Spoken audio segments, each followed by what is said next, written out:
بسم اللہ الرحمن الرحیم۔ فقہ اسلامی تدوین و تعارف، یہ کتاب مولانا خالد سیف اللہ رحمانی کی تصنیف ہے۔ اس کتاب کے 8 ابواب ہیں۔ پہلا باب فقہ اسلامی ایک تعارف، دوسرا باب فقہ اسلامی تدوین و ارتقاء، تیسرا باب اہم فقہی تالیفات، چوتھا باب قواعد فقہ تاریخ و تعارف، چھٹا باب مذاہب اربع اور ان کی خصوصیات و اولیات، ساتواں باب فقہ حنفی کی تدوین اور رومن لا، آٹھواں باب علماء دیوبند کی فقہی خدمات۔ اسلام کے معنی سر تسلیم خم کر دینے اور مکمل طور پر اپنے آپ کو حوالہ کر دینے کے ہیں۔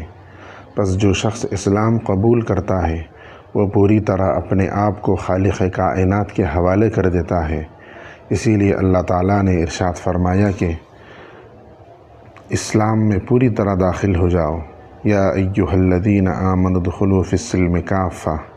شریعت اسلامی محض چند عبادتی رسم و رواج اور خدا کی بندگی کے طریقے کا نام نہیں، بلکہ وہ ایک مکمل نظام حیات اور کامل طریقۂ زندگی ہے جو انسانیت کے لیے بھیجا گیا ہے اور سراپا رحمت اور خیر و فلاح سے عبارت ہے۔ اسلام کی نگاہ میں قانون بنانے اور حلال و حرام کو متعین کرنے کا حق صرف اللہ تعالیٰ کا ہے۔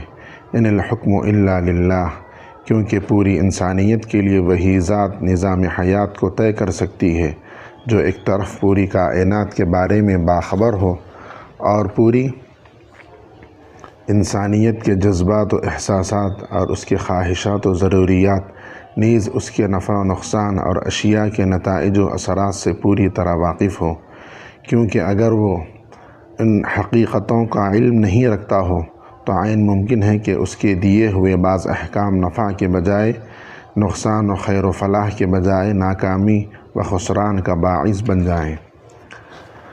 عدل، شریعت اسلامی کا سب سے امتیازی پہلو اس کا عدل اور پوری انسانیت کے ساتھ مساویانہ سلوک ہے۔ دین کی بنیاد ہی دراصل عدل پر ہے۔ ان اللہ یأمر بالعدل والاحسان۔ اسی لیے اسلام کی نگاہ میں نسل، رنگ و نسل، جنس اور قبیلہ و خاندان کی بنیاد پر کوئی تفریق نہیں ہے۔ اللہ تعالیٰ کا ارشاد ہے، یا ایھا الناس انا خلقناکم من ذکر و انثی وجعلناکم شعوبا وقبائل لتعارفوا۔ نیز رسول اللہ صلی اللہ علیہ وسلم نے اس کو مزید واضح فرمایا اور ارشاد ہوا کہ کسی گورے کو کسی کالے پر اور کسی عربی کو کسی عجمی پر کوئی فضیلت حاصل نہیں۔ اسلام کے تمام قوانین کی اساس اسی اصول پر ہے۔ برخلاف انسانی قوانین کے، انسانوں نے جو بھی قوانین وضع کیے ہیں وہ ایک گروہ کی برتری اور دوسرے طبقے کی تذلیل و حق تلفی پر مبنی ہیں۔ توازن و اعتدال، شریعت اسلامی کا دوسرا امتیازی وصف اس کا توازن و اعتدال ہے۔ مثلا مرد و عورت انسانی سماج کے 2 لازمی جز ہیں۔ دنیا میں کچھ ایسے قوانین وضع کیے گئے جن میں عورت کی حیثیت جانور اور بے جان املاک کسی قرار دے دی گئی۔ نہ وہ کسی جائیداد کی مالک ہو سکتی تھی، نہ اس میں تصرف کر سکتی تھی، نہ اس کو اپنے مال پر اختیار حاصل تھا، نہ اپنی جان پر۔ یہاں تک کہ اہل علم کے درمیان بحث جاری تھی کہ عورتوں میں انسانی روح پائی جاتی ہے یا نہیں۔ عقل و حکمت سے مطابق خدا سے بڑھ کر کوئی ذات انسان کی مصلحتوں سے آگاہ نہیں ہو سکتی۔ اسی لیے شریعت کے احکام عقل کے تقاضوں اور مصلحتوں کے عین مطابق ہیں۔ یہاں تک کہ بعض اہل علم نے کہا کہ شریعت تمام تر مصلحت ہی سے عبارت ہے، اور ہر حکم شرعی کا مقصد یا تو کسی مصلحت کو پانا ہے یا کسی نقصان اور مفسد کا ازالہ۔ فطرت انسانی سے ہم آہنگی، اللہ تعالیٰ نے جیسے کائنات کو پیدا کیا ہے اسی طرح وہی انسانی فطرت سے بھی پوری طرح واقف ہے۔ اس لیے اس کی بھیجی ہوئی شریعت مکمل طور پر فطرت انسانی سے ہم آہنگ ہے۔ اسی لیے قرآن نے اسلام کو دین فطرت سے تعبیر کیا ہے۔ فطرت اللہ التی فطر الناس علیہا۔ فطرت سے بغاوت ہمیشہ انسان کے لیے نقصان دہ و خسران اور تباہی و بربادی کا سبب بنا ہے۔ انسان کے بنائے ہوئے قانون میں فطرت سے بغاوت کا رجحان قدم بقدم ملتا ہے۔ مثلاً اللہ تعالیٰ نے عورت کی فطرت میں جلد بازی اور عجلت قدم اٹھانے کا مزاج رکھا ہے، اسی لیے اسلام نے طلاق کا اختیار عورت کے ہاتھ میں نہیں رکھا، مرد کو طلاق کا اختیار دیا اور عورت کے واسطے سے گلو خلاصی کی سہولت دی۔ مغرب نے مرد و عورت کو مساوی درجہ دیتے ہیں۔ جامعیت اسلامی اور الہامی قانون کا ایک اہم پہلو اس کی جامعیت اور ہماگیری ہے۔ شریعت اسلامی میں عقائد بھی ہیں اور اخلاق بھی، عبادات بھی ہیں اور انسان کے قول و فعل سے متعلق احکام بھی، مالی معاملات بھی ہیں اور خاندانی تعلقات بھی، شخصی ارتباط کے اصول بھی ہیں اور بین قومی روابط کے بابت رہنمائی بھی، قانون جرم و سزا بھی ہے اور سیاسی نظام کی صورت گیری بھی ہے۔ یہ جامعیت وضعی قوانین میں نہیں ملتی، کم سے کم عقائد و اخلاق اور عبادات کے لیے ان قوانین میں کوئی جگہ نہیں۔ خدا اور بندے کے تعلق اور انسان پر مالک کائنات کے حقوق کے بارے میں ان نظام قانون میں کوئی رہنمائی نہیں مل سکتی۔ اسلامی شریعت کی ایک جامع ترین نظام قانون ہے جو ہر قدم پر انسان کی رہنمائی کرتا ہے اور اسے روشنی دکھاتا ہے۔ ابدیت و دوام کسی بھی قانون کے مفید اور فعال رہنے کے لیے جہاں یہ ضروری ہے اس میں حالات اور مواقع کے لحاظ سے تغیرات کو قبول کرنے کی گنجائش رہے، وہیں ایک گونا ثبات و دوام اور بقا و استمرار بھی ضروری ہے۔ جو قانون بالکل بے لچک اور تغیر ناآشنا ہو وہ زمانے کی تبدیلیوں کا ساتھ نہیں دے سکتا، اور جس قانون میں کوئی بقا و استحکام ہی نہ ہو وہ انصاف قائم کرنے اور لوگوں کا اعتماد حاصل کرنے میں کامیاب نہیں ہو سکتا، کیونکہ اس کے ہر اصول میں شکست کی گنجائش ہوگی اور کسی بھی قانون کو لوگ اپنی خواہش کے سانچے میں ڈھال سکے۔ شریعت اسلامی میں ان دو پہلوؤں کی رعایت ملحوظ ہے۔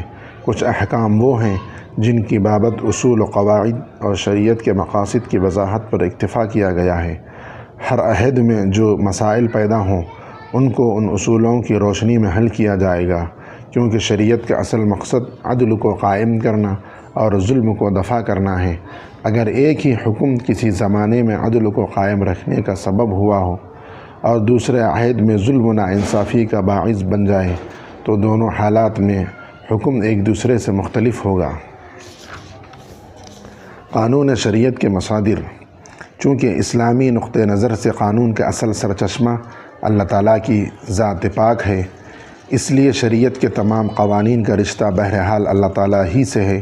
البتہ بعض احکام کی نسبت صراحتاً اللہ اور اس کے رسول کی طرف ہے، اور بعض احکام قرآن و حدیث سے ثابت ہونے والے اصول و قواعد کی روشنی میں اہل علم نے استنباط کیے ہیں۔ ان کی بھی بالواسطہ اللہ تعالیٰ کی طرف نسبت کی جا سکتی ہے۔ فرق یہ ہے کہ پہلا ذریعہ معصوم ہے، اگر قرآن و حدیث سے اس کا ثبوت یقینی ہو تو اس میں غلطی کا احتمال نہیں، اور دوسرا ذریعہ معصوم نہیں، کیونکہ اس میں انسانی اجتہاد کو دخل ہے اور انسان کی سوچ غلط بھی ہو سکتی ہے۔ اس طرح قانون شریعت کے مصادر کو دو حصوں میں تقسیم کیا جا سکتا ہے: نصوص اور اجتہاد کے دوسرے مسائل۔ منصوص مصادر منصوص مصادر چار ہیں: کتاب اللہ، سنت رسول، شرائع ما قبل، اور جن مسائل میں اجتہاد کی گنجائش نہ ہو ان میں صحابہ کے آثار۔ کتاب اللہ سے مراد قرآن مجید ہے جو بے کم و کاست محفوظ ہے اور قیامت تک رہے گا۔ قرآن مجید میں فقہی احکام سے متعلق آیات کی تعداد لوگوں نے 200-250 سے لے کر 500 تک لکھی ہے۔ 500 کی تعداد اس لحاظ سے ہو سکتی ہے کہ قرآن سے ثابت ہونے والے صریح احکام کے علاوہ اصولی احکام کو بھی شامل کر لیا جائے۔ ملا جیون نے تفسیرات احمدیہ میں اسی اصول پر آیات کا انتخاب کیا ہے جن کی تعداد 462 ہے۔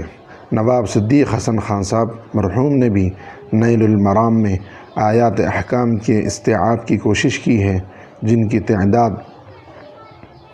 تقریباً 500 کے قریب ہے۔ قرآن میں آیات احکام عبادات سے متعلق بھی ہیں اور معاملات، نیز دوسرے شعبے سے متعلق بھی شیخ عبدالوہاب خلاف نے عبادات کے علاوہ دوسرے مسائل سے متعلق آیات کی تعداد اس طرح لکھی ہے: احوال شخصیہ، احکام جرم و سزا، قانون شہریت، عدالتی قوانین، دستوری قوانین، اقتصادی قوانین۔ سنت رسول، احکام شرعیہ کا دوسرا ماخذ سنت رسول ہے۔ سنت رسول سے مراد رسول اللہ صلی اللہ علیہ وسلم کے ارشادات، آپ کا عمل، نیز وہ قول و فعل ہیں جو آپ کے سامنے آیا ہو اور آپ نے اس پر نکیر نہیں فرمائی ہو۔ سنت کے حجت ہونے پر امت کا اجماع و اتفاق ہے، کیونکہ قرآن مجید میں کثرت سے مستقل طور پر اللہ اور اس کے رسول کی اطاعت کا حکم دیا گیا ہے۔ فرمایا گیا ہے کہ رسول اللہ کی اطاعت دراصل اللہ کی اطاعت ہے۔ وَمَن يُطِعِ الرَّسُولَ فَقَدْ أَطَاعَ اللَّهَ۔ نیز اللہ تعالیٰ کا واضح ارشاد ہے: وَمَا آتَاكُمُ الرَّسُولُ فَخُذُوهُ وَمَا نَهَاكُمْ عَنْهُ فَانْتَهُوا۔ رسول جو کچھ لائے اسے قبول کرو اور جس سے منع کر دے اس سے رک جاؤ۔ بلکہ سنت رسول اصل میں قرآن مجید کی تفسیر و توضیح ہے۔ اسی لیے امام شافعی نے فرمایا، حضور صلی اللہ علیہ وسلم کی سنتیں تین طرح کی ہیں: یا تو قرآن میں جو حکم ہے وہی حکم سنت رسول میں بھی ہے، یا قرآن میں کوئی حکم مجمل ہے، سنت نے اس کو واضح کر دیا ہے، یا قرآن مجید اس سلسلے میں خاموش ہے اور سنت کے ذریعے اس صورت کا حکم معلوم ہوتا ہے۔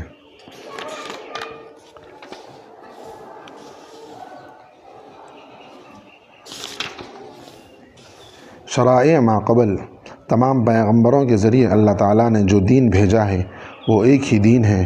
اعتقادی اور اخلاقی احکام میں ان کے درمیان کوئی فرق نہیں پایا جاتا، اس لیے کہ اس کا سرچشمہ ایک ہی ذات ہے، اور اگر عقیدہ و اخلاق کی ہدایات میں کوئی فرق پایا جاتا ہے تو یقینی طور پر انسانی تحریفات اور آمیزشوں کا نتیجہ ہے۔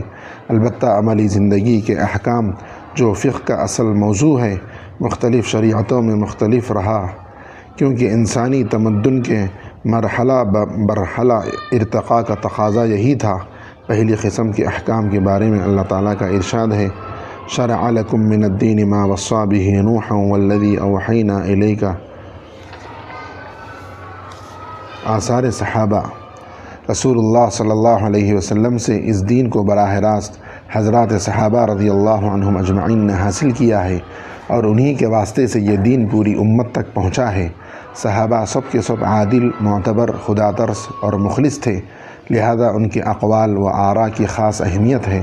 پھر بعض مسائل تو وہ ہیں جن میں اجتہاد اور رائے کی گنجائش ہے، اور بعض مسائل وہ ہیں جسے کوئی شخص اپنے اجتہاد سے اخذ نہیں کر سکتا، بلکہ لازماً ان کی بنیاد قرآن و حدیث پر ہی ہوگی۔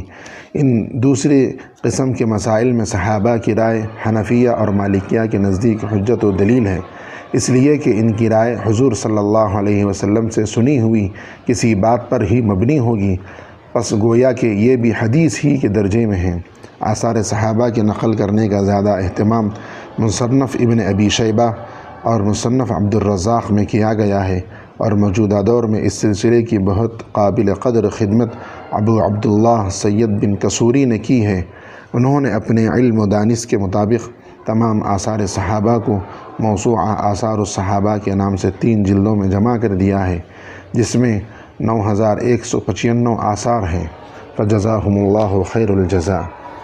غیر منصوص ادلہ، اجماع جن شرعی دلائل کا ماخذ انسانی اجتہاد اور انسانی نقطہ نظر ہے، ان میں سب سے قوی اجماع ہے۔ اجماع سے مراد کسی رائے پر رسول اللہ صلی اللہ علیہ وسلم کی وفات کے بعد امت کے مجتہدین کا متفق ہو جانا ہے، کیونکہ رسول اللہ صلی اللہ علیہ وسلم نے ارشاد فرمایا کہ یہ امت کسی غلط بات پر متفق نہیں ہو سکتی۔ گویا امت کے افراد کے انفرادی اجتہاد میں تو خطا کا احتمال ہے، لیکن اپنی اجتماعی حیثیت میں وہ معصوم ہیں اور وہ کسی غلط بات پر متفق نہیں ہو سکتے۔ اجماع کا احکام میں تو کچھ وہ ہیں جن کی بنیاد احادیث پر ہے، یعنی ایک حکم خبر واحد سے ثابت ہوا اور بات کو تمام فقہا اس پر متفق ہو گئے۔ اس طرح اس مسئلے پر اجماع منعقد ہو گیا، اور اجماع کی وجہ سے اس حکم نے قطعی اور یقینی حکم کا درجہ حاصل کر لیا۔ قیاس، قیاس کے معنی ایک چیز کو دوسری چیز کے برابر کرنے کے ہیں۔ کسی مسئلے کے سلسلے میں قرآن و حدیث کی صراحت موجود نہ ہو، لیکن قرآن و حدیث میں اس سے ملتا جلتا کوئی مسئلہ موجود ہو، اور اس مسئلے میں اللہ اور رسول کے حکم کی جو وجہ ہو سکتی ہو وہ اس مسئلے میں بھی موجود ہو۔ چنانچہ یہاں بھی وہی حکم دیا گیا ہے، اسی کو قیاس کہتے ہیں۔ بس غور کیا جائے تو قیاس قرآن و حدیث کے مقابلے میں دی جانے والی رائے نہیں، بلکہ قیاس کے ذریعے قرآن و حدیث کے حکم کے دائرے کو وسیع کیا جاتا ہے۔ جن مسائل کی بابت نصوص موجود نہ ہوں ان میں قیاس پر عمل کیا جائے گا، یہ بات تقریباً متفق علیہ ہے۔ شرعی دلیلوں میں قیاس کو چوتھے درجے پر رکھا گیا ہے، لیکن حدیث اور قیاس یہ دونوں ایسے مصادر ہیں جن سے بیشتر فقہی احکام متعلق ہیں، اور معاملات کے احکام کی بنیاد تو بڑی حد تک قیاس ہی پر ہے، اس لیے یہ نہایت اہم ماخذ ہے۔ ایسی کوئی کتاب جس میں صرف قیاسی احکام کو جمع کیا گیا ہو اس حقیر کی نظر سے نہیں گزری۔ وَلَعَلَّ اللَّهُ يُحْدِثُ بَعْدَ ذَلِكَ أَمْرًا۔ دوسرے دلائل، ان کے علاوہ جن شرعی دلائل کا ذکر کیا گیا ہے نیچے ان کی تعریف ذکر کرنے پر اکتفا کیا جاتا ہے۔ ان سے متعلق تفصیلی احکام خود ان الفاظ کے ذریعے ذکر کر دیے گئے ہیں: استحسان، مصالح مرسلہ، استصحاب، عرف، اتباع و تقلید۔ گزشتہ امتوں میں ایک پیغمبر کے جانے کے بعد دوسرے پیغمبر بھیج دیے جاتے تھے، اور وہی احکام شرعیہ کے باب میں امت کی رہنمائی کا کام کرتے تھے۔ چونکہ رسول اللہ صلی اللہ علیہ وسلم پر نبوت کا سلسلہ ختم ہو چکا اور یہ ممکن نہیں کہ پوری امت بطور خود شرعی مسائل کا استنباط کرے، اس لیے امت میں علماء، یعنی جن کو حضور صلی اللہ علیہ وسلم نے انبیاء کا وارث قرار دیا، فریضہ ہے کہ وہ احکام شرعیہ کو مستنبط کریں اور عوام اس پر عمل کریں۔ اسی استنباط احکام کو اجتہاد اور اس پر عمل کرنے کو تقلید کہتے ہیں۔ رسول اللہ صلی اللہ علیہ وسلم نے ارشاد فرمایا کہ جو شخص اجتہاد کرے اگر وہ صحیح نتیجے پر پہنچے تب تو اس کے لیے وہ دوہرا اجر ہے، ایک محنت کا اور دوسرے صحیح نتیجے تک پہنچنے کا، اور اگر اس سے خطا ہو جائے اور وہ صحیح نتیجے تک نہ پہنچ پائے تب بھی ایک اجر کا ضرور ہی مستحق ہوگا، کیونکہ اس نے صحیح نتیجہ حاصل کرنے اور حکم دین کی تحقیق کرنے میں کاوش تو کی ہے۔ اس حدیث سے واضح طور پر اجتہاد کا ثبوت ملتا ہے۔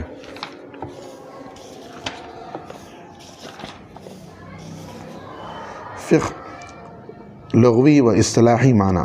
فقہ کے لغوی معنی کسی بات کو جاننے اور سمجھنے کے ہیں۔ قرآن مجید میں کم از کم 2 موقعوں پر یہ لفظ اسی معنی میں استعمال ہوا ہے۔ اسی مناسبت سے احکام شرعیہ کے علم کو بھی فقہ سے تعبیر کیا گیا۔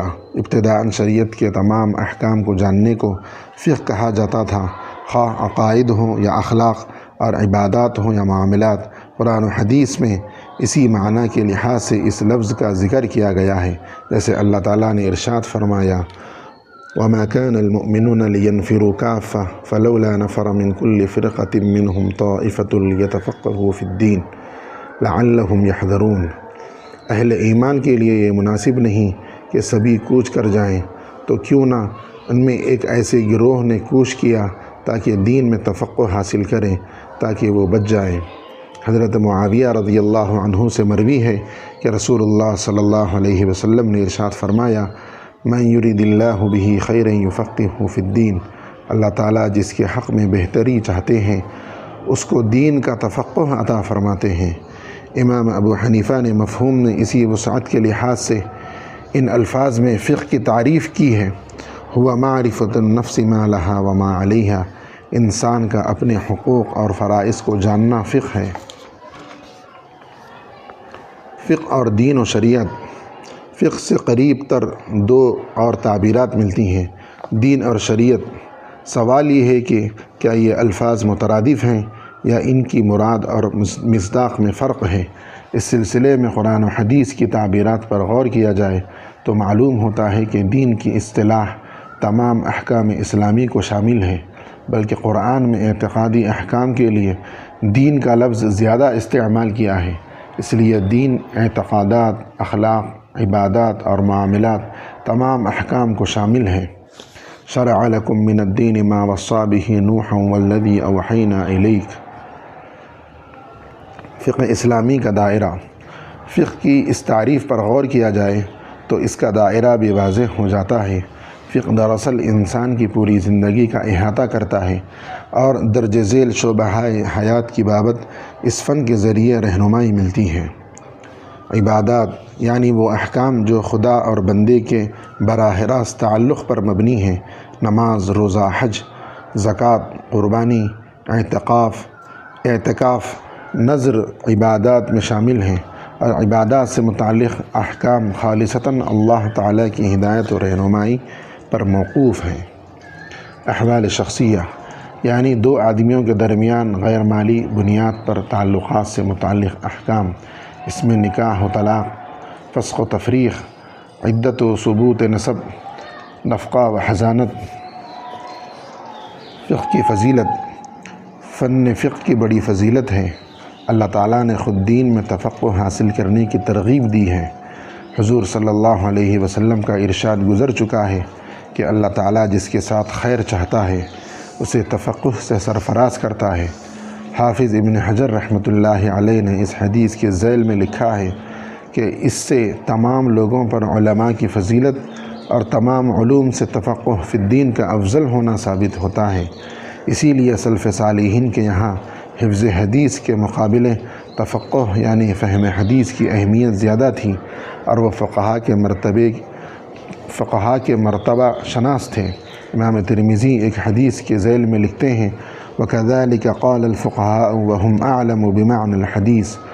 فقہا نے یہی کہا ہے اور وہ معانی حدیث سے زیادہ واقف ہیں۔ علامہ ابن تیمیہ رحمۃ اللہ علیہ جو فقہ و حدیث دونوں کو چونکہ رمز شناس ہیں، امام احمد سے نقل کرتے ہیں، حدیث میں تفقہ میرے نزدیک حفظ حدیث سے زیادہ محبوب ہے، اور علی بن مدینی فرماتے ہیں کہ متون احادیث میں تفقہ پیدا کرنا اور راویوں کے احوال کو جاننا سب سے اشرف علم ہے۔ اسی لیے حضرت شاہ ولی اللہ صاحب فرماتے ہیں کہ قرآن و حدیث کے بعد اسلام کا مدار فقہ پر ہے، وبعد ازاں قرآن و حدیث مدار اسلام بر فقہ است۔ افسوس کہ بہت سے لوگوں نے اتنے عظیم الشان فن کے بارے میں قدر ناشناسی کا ثبوت دیا ہے اور علم فقہ میں اشتغال کو معیوب سمجھا ہے۔ ان کے ناسمجھی پر سوائے افسوس کے اور کیا کیا جا سکتا ہے؟